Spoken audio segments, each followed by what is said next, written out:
कक्षा 6 सातवां पाठ बूझो तो जाने। बच्चों, आप सभी जानते हैं कि पहेलियाँ आपको बहुत पसंद आती है। पहेलियाँ को देखकर हम विचारने लगते हैं कि इनका जवाब क्या होगा। पहेलियाँ समस्या या प्रश्न के स्वरूप में होती है। उन्हें समझना बुझाना बड़ा अच्छा लगता है। ये पहेलियाँ हमारी विचार करने की शक्ति को बढ़ाती है। तो आओ हम इन्हें देखें। यहाँ पहेली दी गई है, उनका उत्तर के स्वरूप में यह चित्र दिया गया है। यहाँ हमारे सामने 3 चित्र दिखते हैं। पहला चित्र पर्वत का है, दूसरा चित्र नदी का है और तीसरा चित्र पेड़ का है। अब हम देखें कि यह पहेली का जवाब कौन सा है। पहले देखें, फल देकर सफल हुए हैं, हरियाली फैलाते हैं, फूल फली जड़ छाल बीज दे सबको सुखी बनाते। यानी कि हम फल देते हैं, हम हरियाली फैलाते हैं, फूल फल छाल बीज सब कुछ देते हैं और दूसरों को सुखी करते हैं। तो वह क्या है? पेड़। तीसरा चित्र है, वह उनका जवाब है, तो हमें उनके साथ जोड़ना है। अब दूसरी पहेली, पत्थर का वन ऊंचा है मन, उगते पेड़ घने सारे, नदियों झरनों के उद्गम हम, भूतल के हैं रखवाले। यानी पहला चित्र है, देखो पत्थर का वन ऊंचा है मन, हमारा वन पत्थर का बना हुआ है, हमारा ऊंचा मन है, यानी बहुत ऊंचे होते हैं पहाड़। उगते पेड़ घने सारे, यहाँ बहुत सारे पेड़ उगते हैं। नदियाँ झरना, नदियों और झरनों का उद्गम, वहाँ से नदियाँ और झरने निकलते हैं पहाड़ में से। भूतल के हैं रखवाले, यानी कि हम भूतल के रखवाले हैं। स्वयं न पीती प्यासी रहती, देती जग भर को पानी, खेत सींचती नाव चलाती, बहती हूँ मैं मनमानी। देखो, मैं स्वयं पानी नहीं पीती, प्यासी रहती हूँ, देती जग भर को पानी, में पूरे सारे जग को पानी देती हूँ। खेत सींचती नाव चलाती, यानी कि खेतों की सिंचाई में काम आती हूँ और नाव मेरे पर चलती है। बहती हूँ मैं मनमानी, मैं बहती ही रहती हूँ। तो वह क्या है? नदी। उनके ऊपर ही चित्र दिया गया है, तो हम उनसे जोड़ देंगे। अब आगे हम देखें, तन है मेरा हरा भरा, रस से रहता सदा भरा, भीतर से मैं हूँ लाल, प्यास बुझा कर पूछो हाल। यानी कि मेरा तन ऊपर का सारा हरा भरा हुआ है, हरा रंग का है, मैं रस से भरा रहता हूँ, भीतर से मैं हूँ लाल, यानी कि भीतर में लाल रंग का हूँ। मैं दूसरे की प्यास बुझाता हूँ, प्यास बुझाकर पूछूं हाल। तो वह क्या है? यहाँ दिया गया है, देखो तरबूज। सबसे लास्ट वाला चित्र, उनके साथ हम जोड़ देंगे। अब हम दोनों है पक्के मित्र, करते रहते काम विचित्र, 5 सेवक है साथ, लेकिन करते कभी न बात। यानी कि हम दोनों पक्के मित्र हैं कि एक के बिना दूसरे को अच्छा नहीं लगता। हम काम विचित्र करते हैं, हाथों से कई काम विचित्र, कई काम अच्छे होते हैं और कई काम विचित्र भी हो जाते हैं। 5 मेरे सेवक है। अपने हाथ के कितने सेवक है? देखो, एक हाथ के 5 सेवक हैं, लेकिन करते सब भी कभी न बात, लेकिन हम बातें करते नहीं हैं। तो वह क्या है? हमारे हाथ। कभी हूँ पतला, कभी हूँ मोटा, कभी गेंद जैसा हूँ, मेरी कोई बहन नहीं पर बच्चों का मामा हूँ। यह तो आपको पता ही चल गया होगा कि कभी मैं पतला होता हूँ, कभी मैं बड़ा होता हूँ, कभी मैं गेंद जैसा गोल होता हूँ। मेरी कोई बहन नहीं है, पर हम उन्हें क्या कहते हैं? चंदा मामा। वो ऊपर चित्र दिया ही गया है, उनके साथ हम जोड़ देंगे। अब बड़े सवेरे उठती हूँ मैं, सैर गगन की करती हूँ मैं, आलस सुस्ती तनिक न करती, हरदम ही कुछ करती हूँ मैं। तनिक, आलस सुस्ती तनिक यानी कि थोड़ा भी नहीं।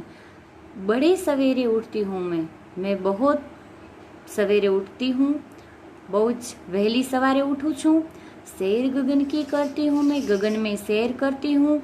आलस सुस्ती तनिक न करती, मैं कभी आलस सुस्ती करती नहीं। तनिक यानी कि જરાય પણ, હું જરાય પણ ક્યારે પણ આળસ કરતી નથી। हरदम ही कुछ करती हूँ मैं हमेशा कुछ न कुछ करती हूँ। तो वो क्या है? चिड़िया। ऊपर ही चित्र दिया गया है, उनके साथ हम जोड़ देंगे। अब यहाँ शब्दार्थ देके हम पहेली यानी समस्या, तन यानी कि शरीर, हस्त यानी कि हाथ, भूतल पृथ्वी, धरती पृथ्वी की सतह।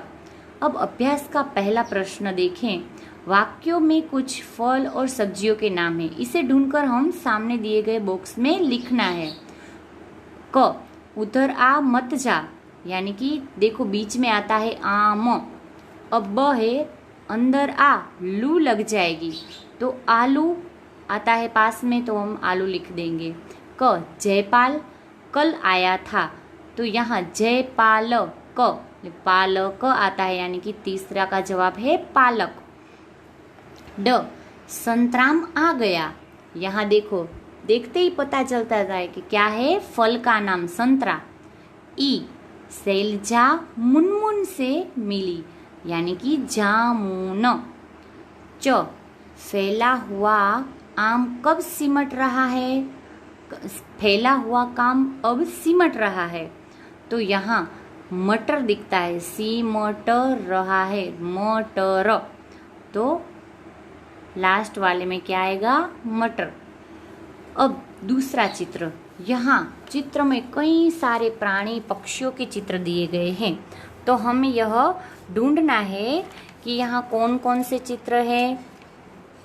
चलो इन्हें देखो, देखिए यहाँ ऊंट दिखता है, मोर, हाथी, चिड़िया, कुत्ता, मगरमच्छ, कछुआ, गाय दिखती है। ऐसे चित्र को थोड़ा उल्टाओगे तो गाय के सींग दिखते हैं, देखो गाय दिखती है, कुत्ता दिखता है, तोता, कछुआ, हाथी, मोर, यह सब कुछ दिखता है, तो हमें वह अपनी नोटबुक में लिखना है। अब आगे तीसरा प्रश्न, इन शब्द को वाक्य में प्रयोग कीजिए। यहाँ कौन से चित्र है, देखिए कौन से वाक्य में प्रयोग करने, देखिए शब्द है, पहला है पेड़, दूसरा नदी, तीसरा आम, हाथ, मकान और खिलौना। तो पहला है पेड़, तो पेड़ में से हमें वाक्य बनाना है, पेड़ हमारे मित्र है। दूसरा शब्द है नदी, नदी हमेशा बहती रहती है, यह वाक्य हमें अपनी नोटबुक में लिखना है। तीसरा चित्र है आम, यह आम खट्टा है। मकान, यह मकान बहुत बड़ा है। खिलौना, तो मैं खिलौना किसी को नहीं देती। हमें आपको जो पसंद आए वह वाक्य आप बना सकते हैं। बच्चे खिलौने से खेल रहे हैं, ऐसे भी बन सकता है। अब चौथा चित्र, 8 अंतर बताओ, जल्दी दिखाओ, अपनी अक्लमंदी लगाओ। यहाँ मैंने देखो राउंड किए हुए हैं, गोल बनाए हुए हैं कि यह क्या, दोनों चित्र में क्या अंतर है वह दिखाना है। तो देखिए पहले पक्षी, पहले वाले चित्र में पक्षी उड़ रहे हैं, दूसरे में नहीं उड़ते। फिर पहले वाले चित्र में दो खिड़कियां हैं और दूसरे चित्र में एक ही खिड़कियां हैं। फिर यहाँ एक बड़ा वाला जो आदमी है उनकी टाई काले रंग की है, यहाँ सफेद रंग की है। फिर लास्ट में देखिए चित्र में नीचे घास उगा हुआ है, यहाँ घास नहीं है। फिर झाड़ के नीचे पहले चित्र में 3 पत्थर जैसा कुछ दिखता है, यहाँ पत्थर जैसा नहीं दिखता। और झाड़ के ऊपर यहाँ 2 चौरस बॉक्स है, यहाँ एक दूसरे चित्र में एक ही चौरस बॉक्स बनाया हुआ है। फिर पहले जो बड़ा वाला आदमी है उनकी आंख और ये दूसरे चित्र वाले की आंख में थोड़ा फर्क दिखता है बच्चों। तो यहाँ हमें 2 अभी भी बाकी हुए, तो वह आपको ढूंढना है। अब 5वां प्रश्न, पढ़कर कोष्टक में उचित शब्द लिखिए। किसी को जाने के लिए कहना, हम किसी को जाने के लिए क्या बोलते हैं, जा, क्या बोलते हैं, जा। तो पहले बॉक्स में क्या लिखना है, सिर्फ हमको जा लिखना है। दूसरा है जीवन प्राण, तो दूसरे 2 बॉक्स में हमें लिखना है जीवन प्राण, तो उसे क्या कहते हैं, जीव। तो दूसरे बॉक्स में हम 2 अक्षर लिखेंगे, जीव। तीसरा है राजा जनक की पुत्री, तो राजा जनक की पुत्री को क्या कहा जाता है, जानकी, तो तीसरे बॉक्स में 3 बॉक्स आप दिए गए हुए हैं जानकी। चौथा है प्राणी पशु जीवधारी, तो उनको हम क्या बुलाते हैं? जानवर। तो 4 बॉक्स दिए गए हैं, उनमें हम लिखेंगे जानवर। अब छठा प्रश्न है, नीचे दिए गए वर्ग पहेली में से सार्थक शब्द ढूंढकर लिखिए। यहाँ बॉक्स दिया गया है, उनमें से हमें यहाँ शब्द ढूंढना है, सार्थक यानी कि अर्थ वाला शब्द। तो पहला देखिए मधु, फिर दूसरी लाइन में देखते हैं बादल, तीसरी लाइन में देखते हैं सरल। अब आगे देखें, सबसे लास्ट वाली सबसे लास्ट वाली लाइन में देखेंगे कि तीर्थ। अब सबसे चौथा बॉक्स है, उनमें से पहले देखेंगे तो क्या मिलेगा? मामा। और नीचे देखेंगे सबसे तो नदी, यानी कि इतने शब्द हमें मिलते हैं। फिर आता है चौथी लाइन में हम देखेंगे तो ग सा व न लिखा हुआ है, तो वहां आता है सावन। ऐसे शब्द हम दूसरे भी ढूंढ सकते हैं।